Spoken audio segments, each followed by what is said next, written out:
welcome to How to Deal When the Shit Gets Real podcast. I'm Rietta, and unfortunately there is no Connie today, but I'm here with Jeff Higgins. So Jeff, tell us how you deal when the shit gets real, or just tell us a little bit about yourself.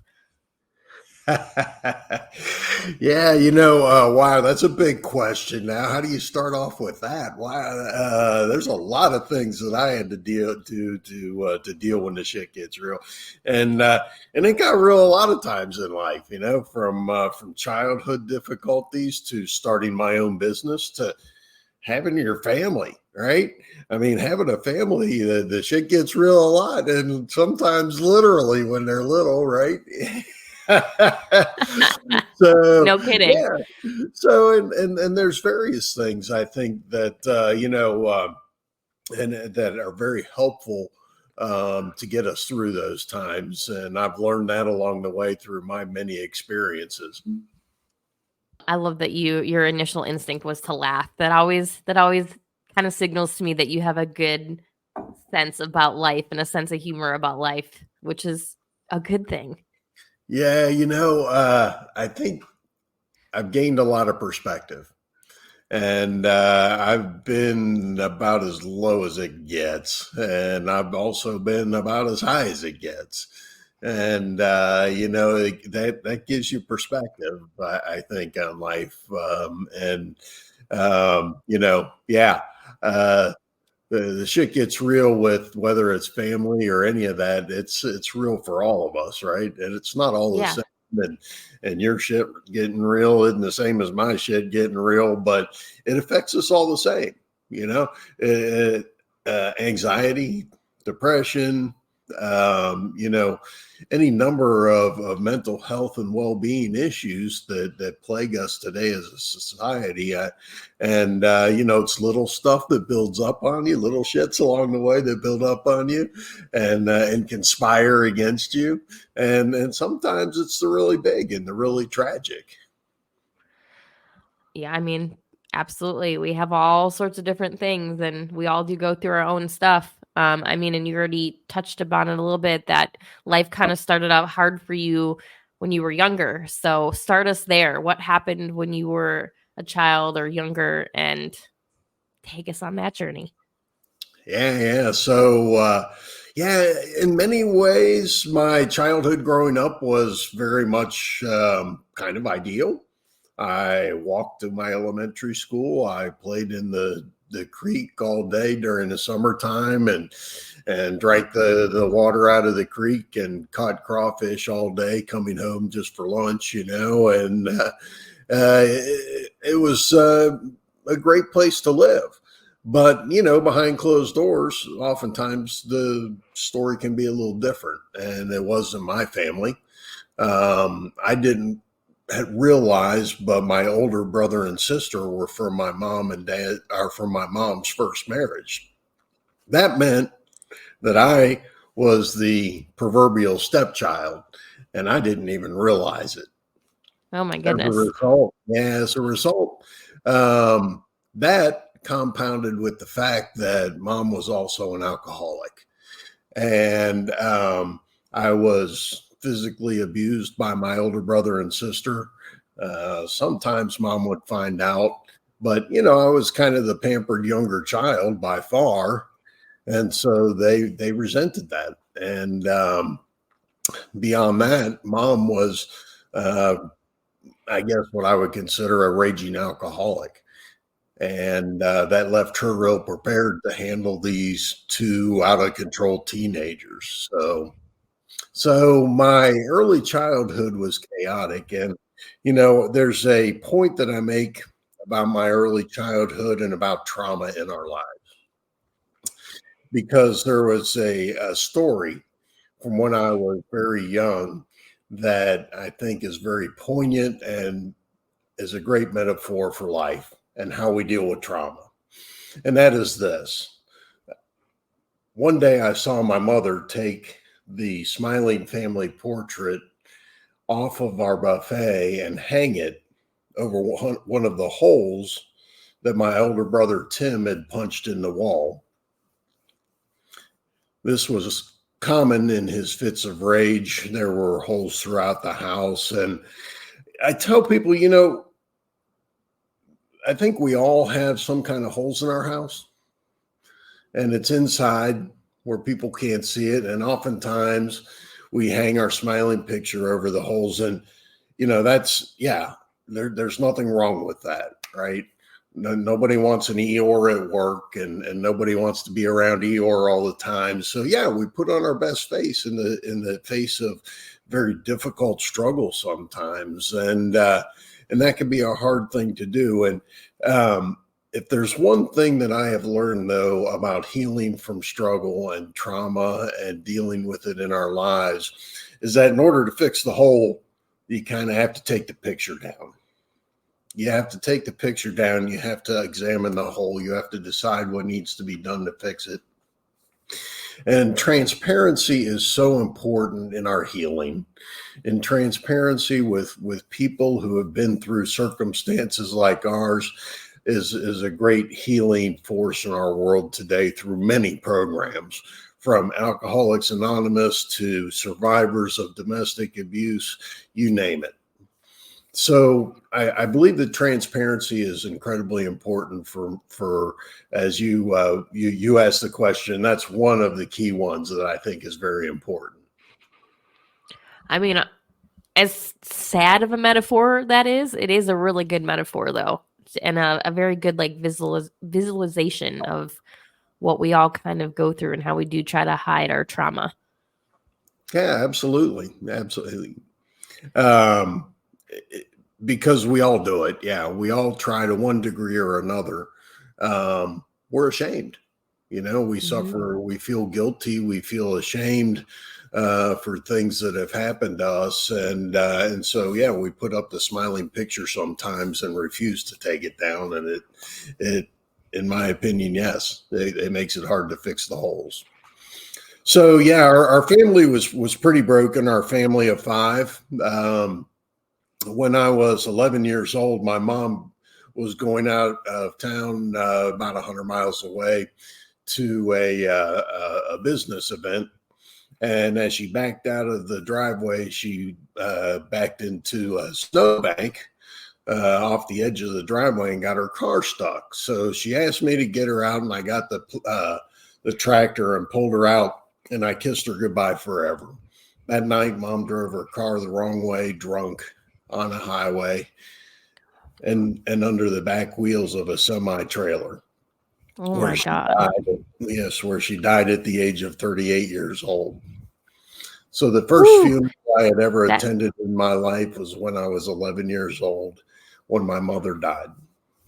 That just hit me super hard because I just turned 38 this past month. So that literally just like hit me in the feels. Yeah. And my son is 11. So yeah. Oh, yeah. Right. And it devastates you. It devastates children going through traumas like this, and the abuse, and there's the chaos that you go through in the family. And yeah, it breaks my heart when I look back on that little 11-year-old boy whose tears stained the top of his mother's wooden casket. I can't even imagine how you must have felt. Well, and I checked out. I will tell you this. I believe that at my mother's funeral, they read there was a reading from the book of 8th chapter of Romans in the Bible, and it goes like this. It says, I believe that God can make all things work for good for those who love him and are called according to his purpose. And I guess I took that as a call to arms. Yeah, this is crap. This is, if you will, bullshit. And I'm going to do my best to turn it into something good and worthwhile, as ugly as it is. And it was kind of a call to. So I believe that Romans 8:28 got branded on my heart that day. And it was even deepened 3 years later when my older brother, Tim, who was always in trouble with the police, and he spent some time in jail. He was in and out as I was growing up, juvenile detention at least 2-3 times. I mean, he was generally just out of control. And that day he had a beer in his hand and what was left of a 6-pack on his floorboard when he while driving drunk, drove under the back end of a semi trailer and died at the age of 22. So So very by the similar to your mom. Yes, very similar, eerily similar. Wow. So by the time I was 14, I had tragically lost two immediate family members. Um, and yeah, I think a lot of kids, I know for me, my now I know there's several different types of reactions to that type of thing, but I checked out. Even though, Romans 8:28 resonated in my ears, I was just kind of throwing up my hands to some extent. And I went from getting straight A's in elementary school to I don't know how I passed the sixth grade. And that, pretty much is the way I went through life. When I was in my teens. I will tell you that, they sent me to a lot of psychologists and psychiatrists, mental, physical, or is it my eyesight? What's the matter with this kid? I just wouldn't straighten up. They eventually did send me away to a private boarding school a couple 100 miles away. And that obviously didn't work. I got expelled after the first quarter. But when I came home, not long after I came home, I was in high school. I was a junior, and it was April the 6th, 1983. They had spaghetti on the menu in the cafeteria that day. And that's when I met Shelley. And we have been together ever since, and we have built a beautiful life together. Swoopy. We have 3 children. I have 7 grandchildren. We have done so much together, and we have been so blessed together. But, having a strong partner there to push you, to kick you in the butt sometimes, right? Which I needed a lot of that. And also just to love you and put their arms around you when it seems overwhelming sometimes, and other people can't understand why. That partner that very oftentimes can mean the difference for a lot of us. So, I yeah. also am not sure I believe you that you have 7 grandchildren, because you do not look like a grandpa. Oh, God bless you. See, I was told that you were a sweet talker. No, thank you very much. I'm very blessed in a lot of ways. I have a successful business that Shelley and I started. I taught senior high Sunday school for 17 years. I turned that pain of mine into purpose. And Red, are you familiar with the 5 stages of grief? I've heard of it, but if you asked me to list all 5, I wouldn't be able to No, tell you all I'm 5. not going. I would not do that to you. But it's denial, anger, bargaining, uh, denial, anger, bargaining, and acceptance. And I'm drawing a blank on the one, but it was written by Elizabeth Kubler-Ross. And I'm sure somebody's going to email me right when I get done here. Denial, anger, bargaining. Oh, I forgot. No, disbelief. But Elizabeth Kubler-Ross, who wrote that seminal work on healing from difficulty, from struggle, from the everyday to the traumatic. And it's very, very true. It's been, a lot of psychologists and psychiatrists and people who have been through difficulties accept this. But what they don't know, and what a lot of people don't know, is based on their work together, her protege, David Kessler, later wrote a book called Finding Meaning and Purpose, the 6th stage of grief. Because we oftentimes find meaning and purpose in our lives, and meaning and purpose is so important for us in our lives. And so, when we started our business, we said, it is going to be, its main purpose is to serve people. That's why in August the 11th, 2016, I summited Mount Rainier in Seattle, Washington.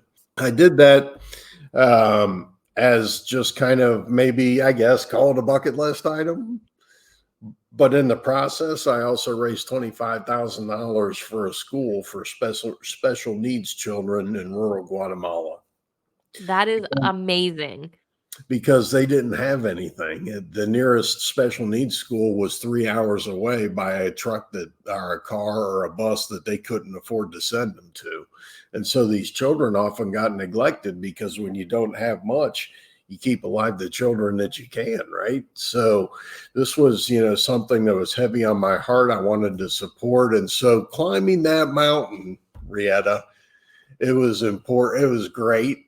It was the middle-aged, what do you call midlife crisis, middle-aged man dream, I guess, on one hand, but it was more than that I because love it. I was serving those kids. And so that's why purpose is so important. When I was climbing that mountain and I felt like I couldn't go on, and I'm climbing through the ice on a path that's not very wide, and there's people throwing up on the side of the path, and it's slippery and it's cold, and I'm going because I'm climbing for those kids. This was more than just my dream. This was a bigger dream than that, and all those people that supported me. So that's why I tell people that purpose is so important in our lives.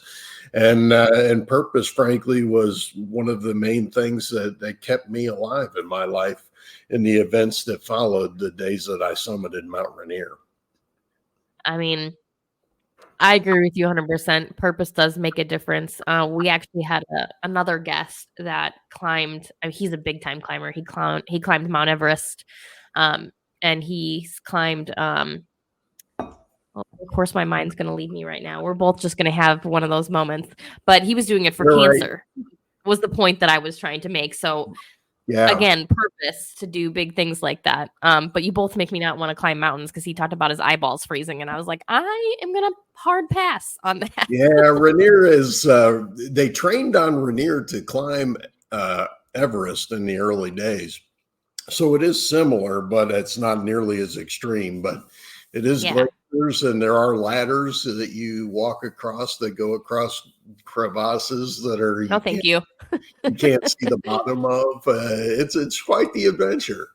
Yeah, no, thank you. Oh, Denali. That was the other one that he Oh, did. Was Denali, yeah. I looked into doing Denali after Rainier because I'm feeling my oats, right? But that's like a month long, at least a month long, probably more like 6 week commitment. He said the big thing about it is there's a very, very small window when you can do it because the weather is so extreme. So I think it took him 3 times to even summit it because 2 times he went and the weather wasn't good enough. So like if the weather's Exactly. not good enough, you're just done. But Yeah. anyway, Half of the people that try to summit Rainier don't because of either physical inability or the weather. The weather's a big factor. yeah, I don't like being cold, so I'll leave that to y'all. I enjoy hiking. I don't know about climbing, so I'll leave that to y'all. And I still think it's amazing. And you should Well, be super if proud. it makes you feel any better, I will never do it again. It was really, really hard. I mean, you don't have to do it again. One I time is said, as plenty. I'm going, man, I say, this sucks. This is not fun. I'm not doing this ever again. Oh, I don't blame you. Uh, But your loss also didn't just stop with your mother and your brother, if I'm correct. It also led into your sister and a very good friend. So continuous. We'll get back to the good stuff, but let's continue the kind of descent and then we'll climb again. Yeah, right. And that's why I call my talk struggles and summits. And we all go through struggles and summits in life. And I know Absolutely. I made the point earlier, all of our struggles and summits aren't the same. I had a friend of mine, he said, Jeff, most of us have like struggles and summits like this, and all through life. And that's very common, just like we talked about earlier. But for some reason, Jeff, you've had a life that's more like this, more way up, way down. And, being on the top of Rainier was definitely a peak for me, a high for me. And A for me, literal peak.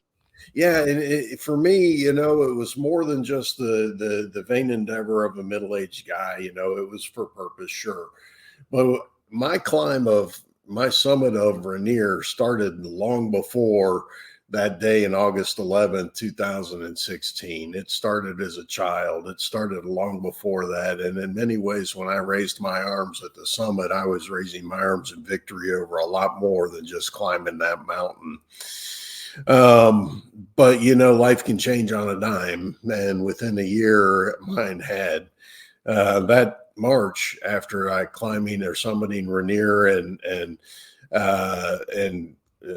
building the school in Guatemala, I was called to the hospital for my sister. You see, my sister was an alcoholic, pretty severe alcoholic, and she was oftentimes taken to the hospital in some type of alcoholic coma.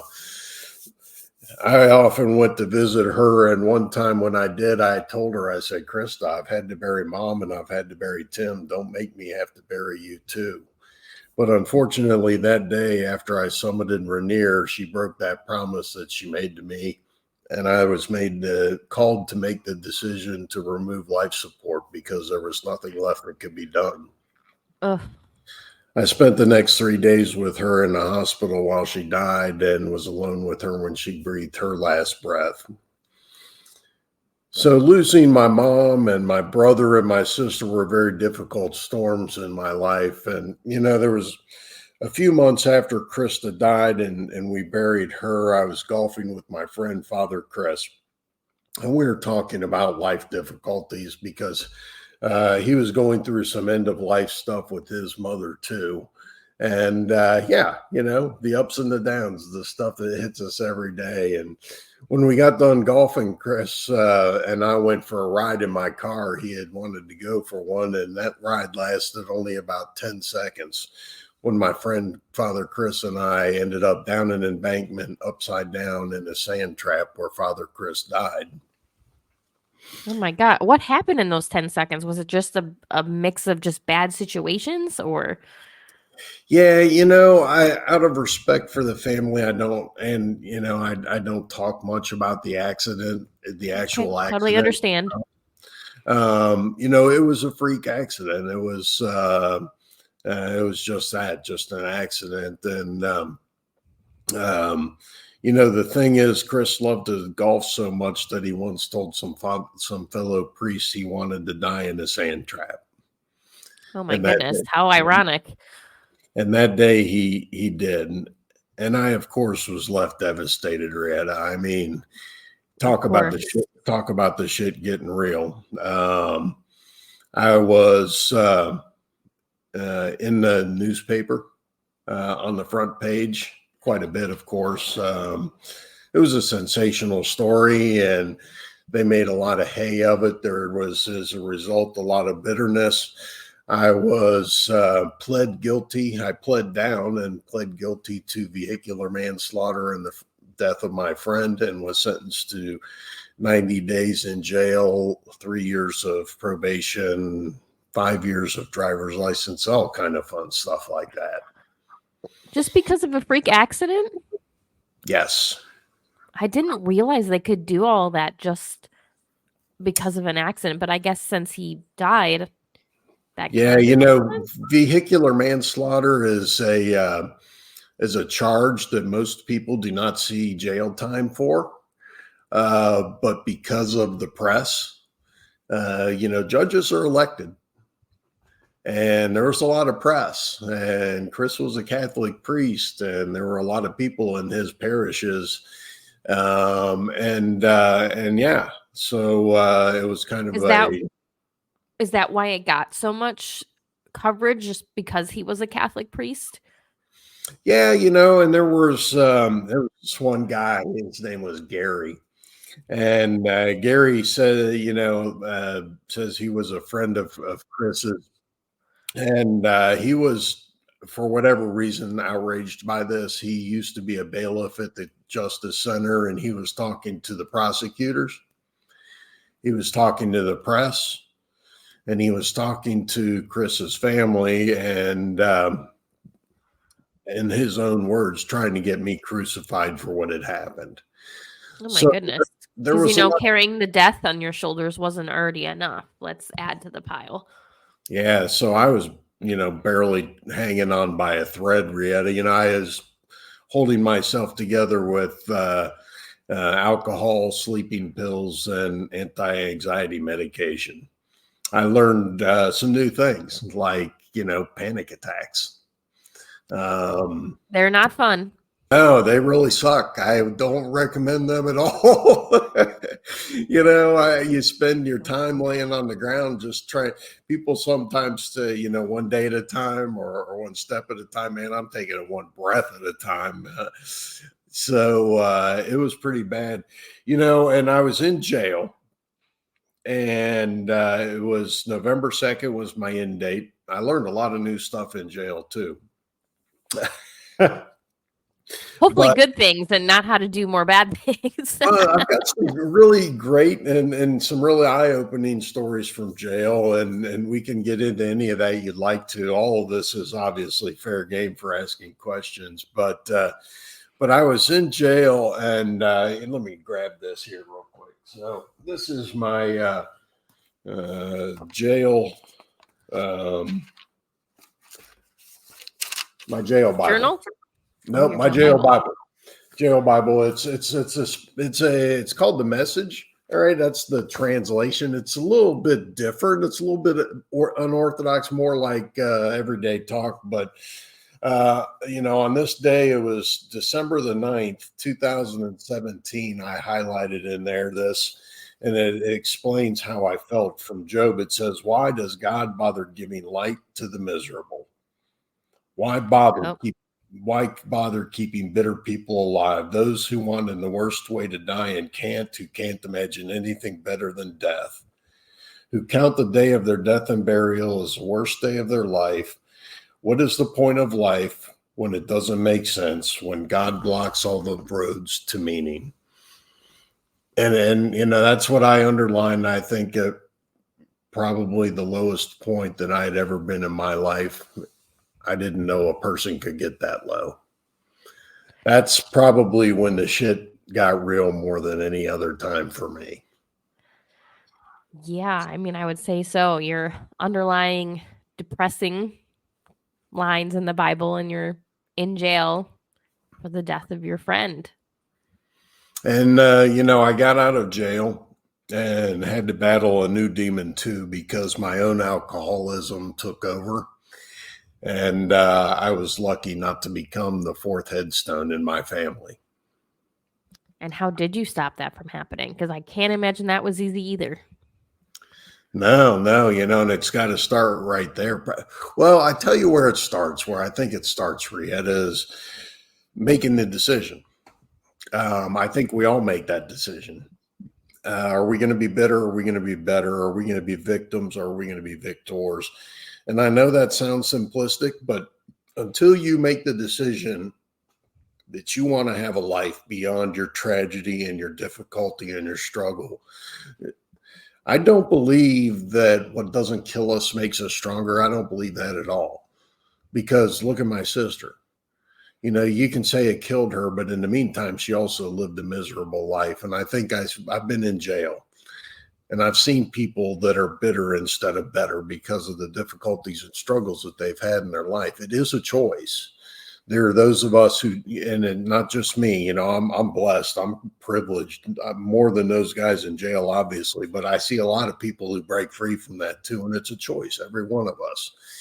So that, I think, is really the first step. The first step is just decide when I was there in jail is, okay, Jeff, are you going to, there's kind of three choices in my mind. This is the world according to Jeff here. All right. It's either you cash in and you give up, or you decide to fight, or worst of all, in my opinion, somewhere in between, in like purgatory or something. I think that would be the worst place to be, in my opinion. And I've been in all three, but and I had to make the decision to go on. I had a family. I felt I had purpose in life, and I fought for it. So making the decision, for me, and I think for a lot of people, forgiveness is first and foremost. I knew from my experience in life I knew from all those self-help tapes, becoming a sales great, and tapes, and my faith that forgiveness was key, was important. Being able to let stuff go and to reconcile. And so I knew that that would be a vital first step to regaining any sense of mental health and well-being in my life. Of course, probably the first person I had to forgive was myself, because there was no way that any of us can forgive anybody else, and I knew this, that any more than we forgive ourselves. And you talk about a big mountain to climb, Rietta. Forgiving myself. I'm guilty of the death of my friend.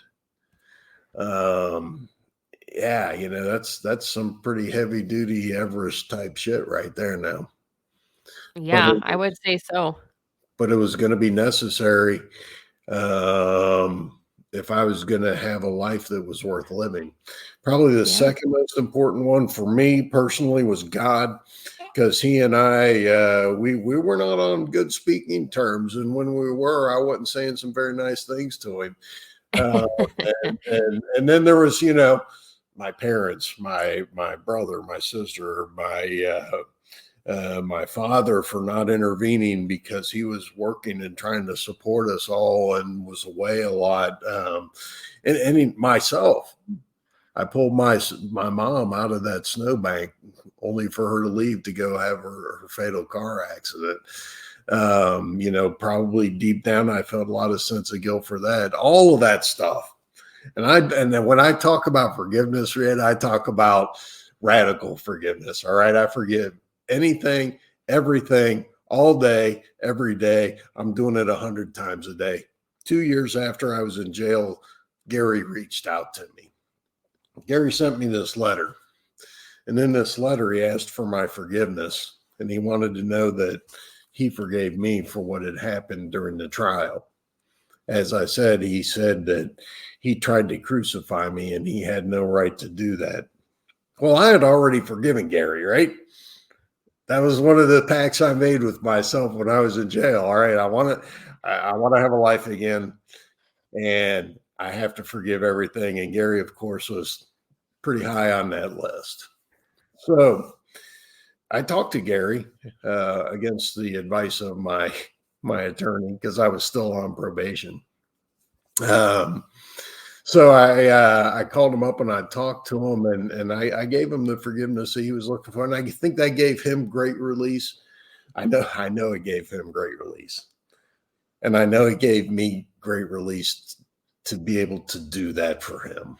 I had already forgiven him in my heart, but to be able to give him that felt like almost like a gift for me too. What I didn't realize, Gary was dying. He was terminal. I didn't know Ah. that.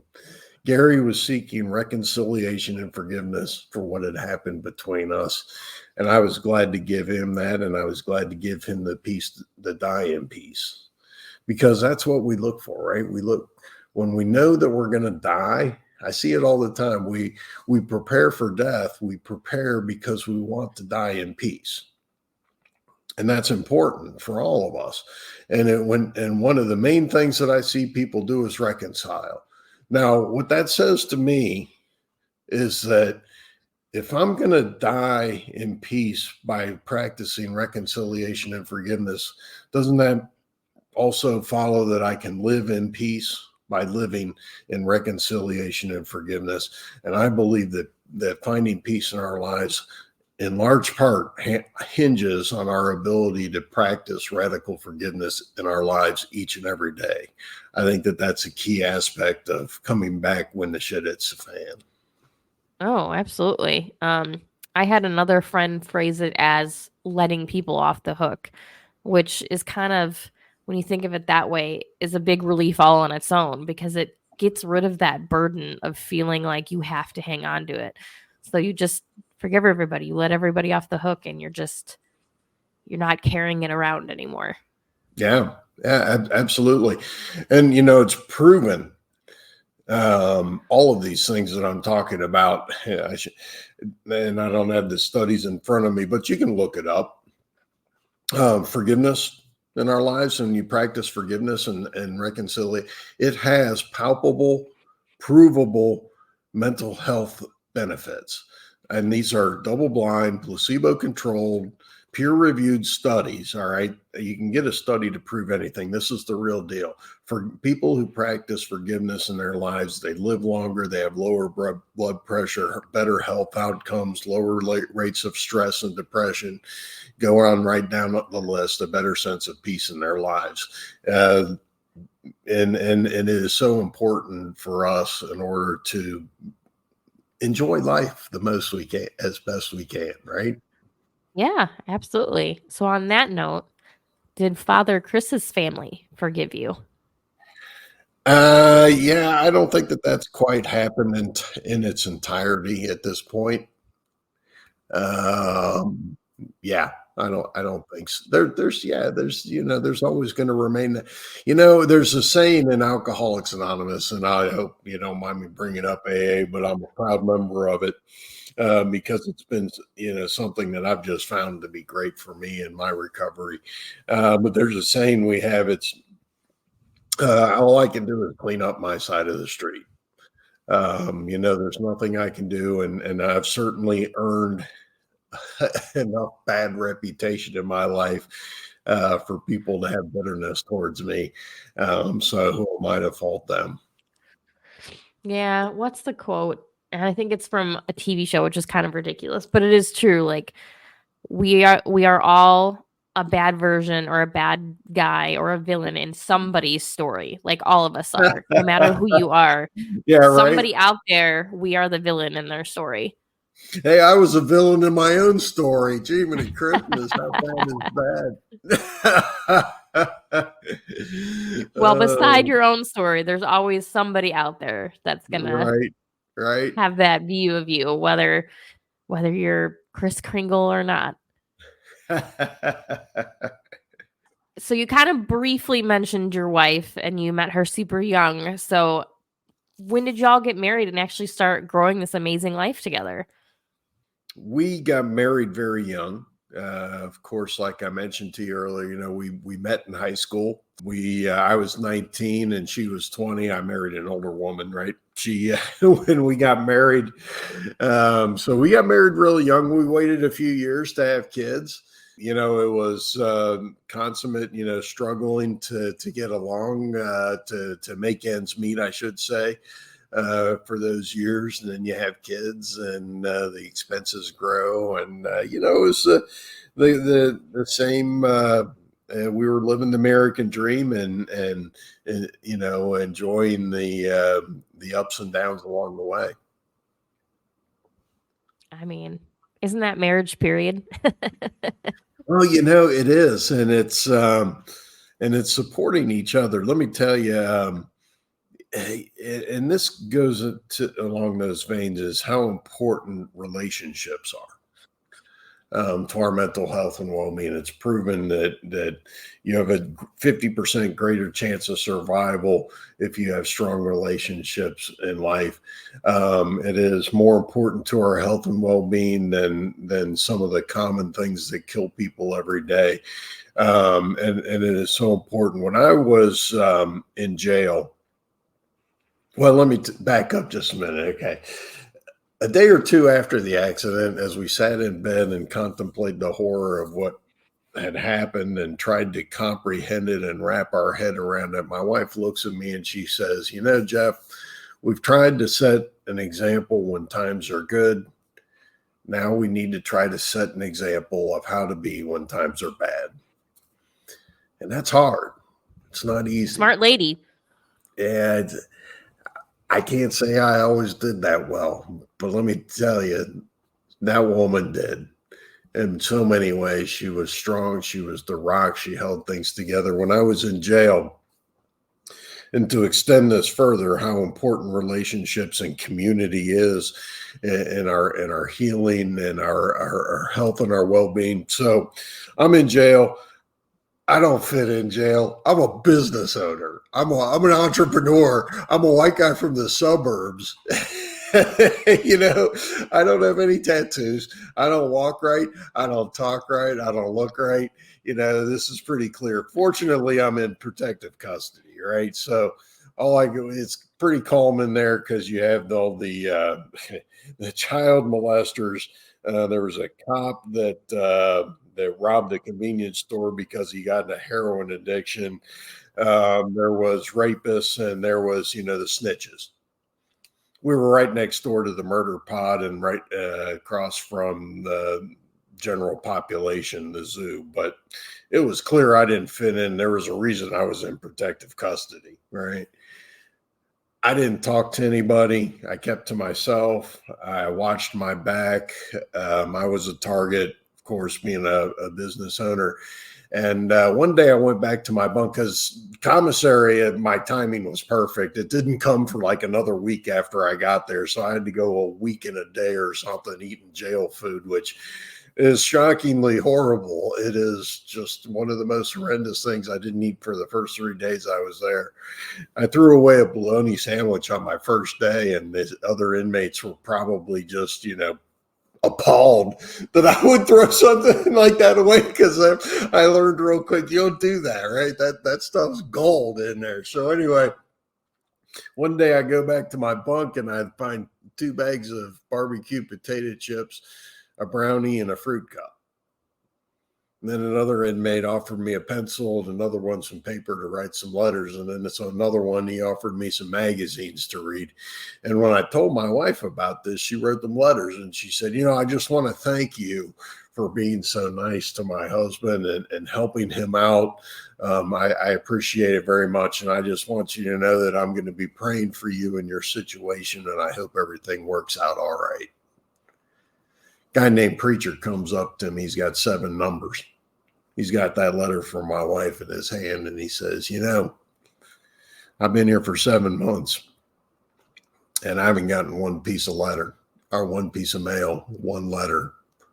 Tell your wife thank you for this. I really appreciate it. Aw.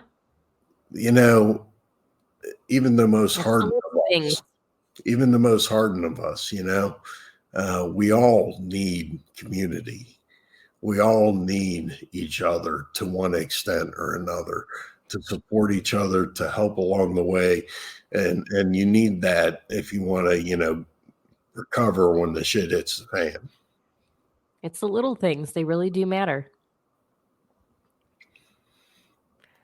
So Oh, your wife. you asked about the woman that I married. If that gives you any indication, Rietta, she's pretty freaking amazing. I would say so. She clearly not over excuse me. She clearly not only kept you afloat, but other people as well. So that's a big thing. And our business on top of it all. Now it was my daughter too. My daughters all jumped in. They were amazing. But I had resources that most of these guys in jail don't have. Yeah. I had people to put money on my books. I had something to go to when I got out. There's I was had certainly a leg up to get through the system as painlessly as possible, despite the situation. Yeah. I mean, and it does, like you said, it makes a difference when you have that support structure.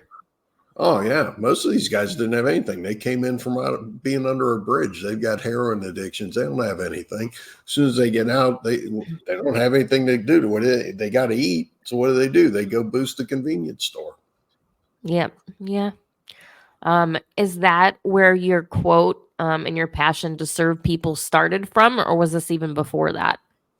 No, I tell you, it's kind of in that Romans 8:28 thing, right? To use my circumstances to greater good. And that kind of implies helping other people to some extent, I guess. But when I decided I wanted to start my own company, my business mentor guy. He was incredibly smart. He used to work for Lee Iacocca and at Ford. And he tells me one day, he says, Jeff, he says, if you want to start a business to make money, don't do it. He says, nobody in their right mind puts everything that they own on the line to, to start a business that has a incredibly large chance of failing. He said, you're better off going out and getting a good job at a good place. If that's what you want, if that's what your main intention is, it's got to be about more than that.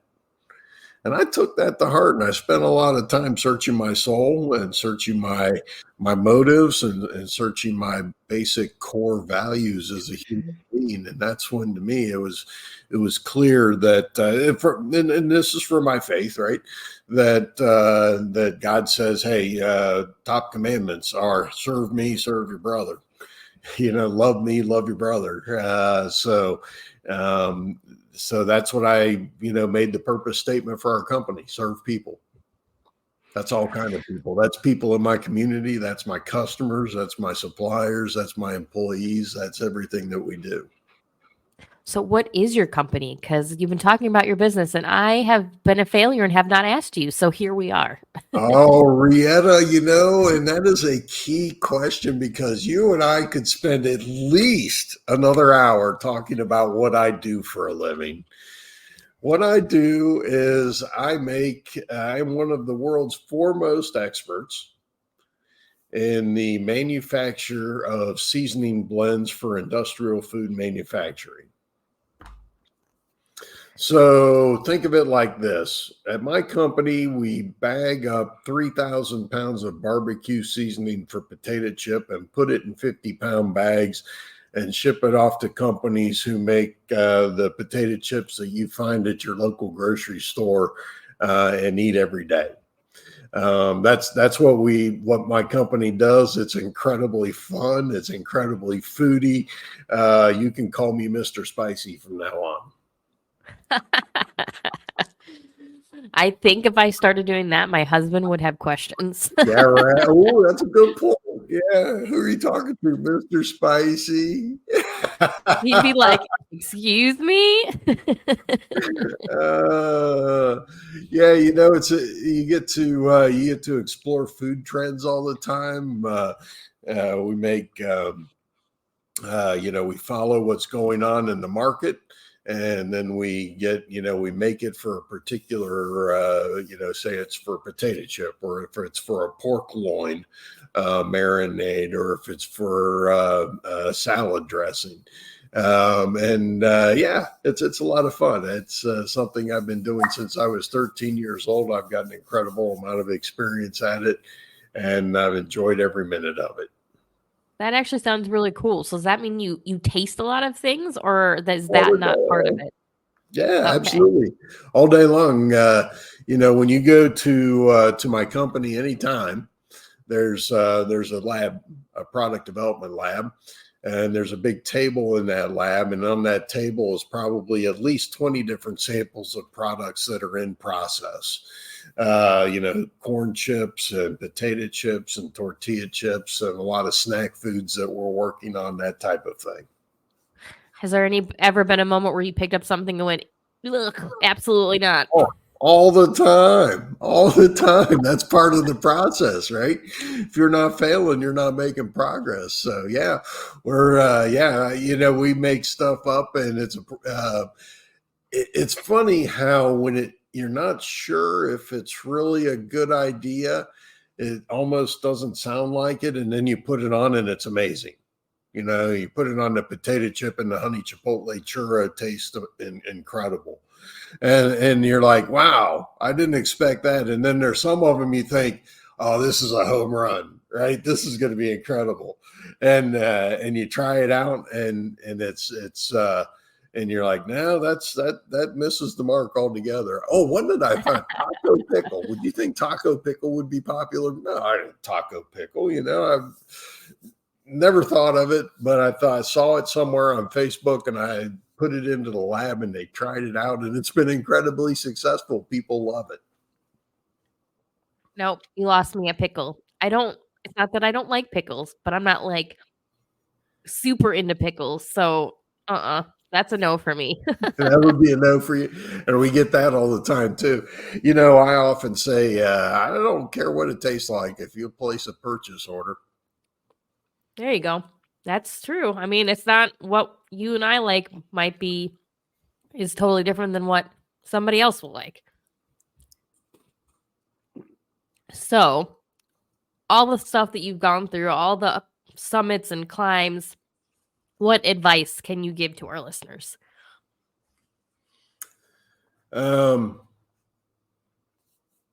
Yeah, there's never too broken. You know, August the 11th, 2016, I summited Mount Rainier, the greatest physical accomplishment of my life, as I've already told you. It was a great victory for me. Within a year, I was lower and more broken than I ever could imagine a person could be. And life can change. Life can change on a dime. And one of the first things I would say is, practice gratitude every day. When you go to bed at night, it's another one of those things that is so important for our mental health and well-being. But you never know. Life can change on a dime, and that's not meant to be a scary build a bunker type statement. All right, that is not that at all. All it means is when I go to bed at night, I think about the things that I'm grateful for, that I'm thankful for, that happened that day. I force myself to go through and list them all that I can remember, and I think that that's important. I think that that's an important part of life, to remember that our life can change on a dime. And August the 11th, 2022, exactly 6 years to the date. It was also a Thursday. I got my driver's license back. It was the last bit of my punishment from the car accident. Exactly 6 years to the day from the day that I summited Mount Rainier. And after coming back from the most difficult, horrendous, mental health challenge of my life, I felt every bit as much like I was there at the summit of Rainier. And I want to encourage people that we can come back. And there is a real strong possibility of living a life greater and more fulfilling than we ever had before, even after our most difficult challenges and struggles in life. And I just want people to know that we were made, actually, I believe, as human beings to overcome life's greatest struggles and never give up. Keep making that next step, climbing the mountain, climbing out of the valley. Find purpose in your struggles, find victory. Don't be a victim. And you can have, I'm living the best life. This is all I can tell you, right? This is all I can tell your audience. What I live this stuff. This is not just stuff I made up. This is stuff that I live every day. And I've overcome some pretty incredible obstacles and difficulties in life. And this is the stuff that has helped me to return to what I believe now is my best life ever. I mean, I would say so. I mean, I'm not you, but based on what you're saying, I would say that you're living your best life. And I love that you talked about gratitude. That's something I do every morning. First thing when I wake up, when I'm drinking my coffees, I write down everything that I'm grateful for. And I mean, like, everything. The pen I'm writing with, the hot coffee I'm drinking, the shower I got this morning, the roof over my head, the food in the fridge. Like, it's amazing how much you can write down when you literally write down literally everything that you're grateful for. And gratitude it's a good reminder. That's another one of those that's proven, double-blind, placebo-controlled, peer-reviewed studies that show that practicing gratitude on a regular basis helps us to feel less stressed, help less depression, to live more joyful lives, all of that other stuff. This is not made up stuff. This is real ways that we can live our best lives ever after the most difficult times. Well, I think a lot of people. I've got one more. I really got before we get done. No, you're good. But I've got a friend. His name's Antarctic Mike, And Antarctic Mike got that name because, well, back up. His wife had a very very um, uh, uh, tragic or difficult fall, I guess. I'm looking for the right, different word, but climbing accident, and it caused her a lot of health problems over her life. And this was before Mike met her, so he knew what he was getting into. But it was a lot to take care of, and one of the things that he decided to do was run a marathon in Antarctica. And he says, "You know why I did that, Jeff?" And he wrote a book about it, and he talks about Shackleton, and Shackleton is his hero and all this. I said, "No, Mike." I said, "Why'd you do that?" And he says, "Because in order to prepare me for the hard things." And it occurs to me that when we do the hard things, when we choose hard things in life, it prepares us for the hard things that choose us. So Absolutely. I believe that climbing Rainier, I believe that my early childhood, I believe all of that has prepared me. I think that, the difficulties that we go through, whether we choose to go through those difficulties, whether we choose to do hard things in life, that will prepare us for the things that come along when we're not expecting them. No, that's a good point, and I like that. I also really like the gratitude exercise because I feel like we get so focused on what we want instead of what we already have. So it's that constant reminder to be grateful for what you have instead of always like, I want, I want, I want, I want. Yeah, I just got back from a trip to Guatemala. I go down there twice a year. I go up on the mountain where the Mayans are, where they live with no running water, no electricity, and mud huts, and no bigger than my bedroom where an entire family lives. And they're oftentimes malnourished. They cook on open fires. We go there and we help them. And you know why I go there? Is it's life giving. And it's not just life giving for the people that I'm serving, it's life giving for me because it reminds me, it grounds me, it helps me remember how daggone blessed I am in my life. And I need reminding of that because, I've never had to wonder where my next meal is coming from or where I'm going to sleep tonight. That's never been my struggle. And when I do that stuff, it helps me remember how blessed I am. Absolutely. We are very blessed. And on that note, this is how to deal when the shit gets real, guys. We'll see y'all next episode.